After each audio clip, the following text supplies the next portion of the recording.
Big बॉसच्या 6व्या सीझनमध्ये 13व्या आठवड्यात राखी सावंत ही घराबाहेर गेली आहे.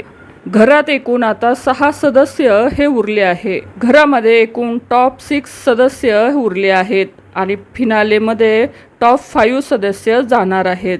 त्यामुळे या आठवड्यात मिडवीक इव्हिक्शन होणार आहे आणि एक सदस्य हा घराबाहेर जाणार आहे. समोर आलेल्या माहितीनुसार वाईल्ड कार्ड स्पर्धक असलेली रेवा कौरसे ही घराबाहेर जाणार आहे. तन्वीला तिकीट टू फिनाले मिळाल्यामुळे तन्वी सेफ आहे आणि ती फायनलमध्ये टॉप 5 मध्ये जाऊन पोहोचली आहे. तर वोटिंग ट्रेंडनुसार राकेश बापट हा नंबर 1 वर आहे, तर अनुश्री माने ही नंबर 2 वर आहे.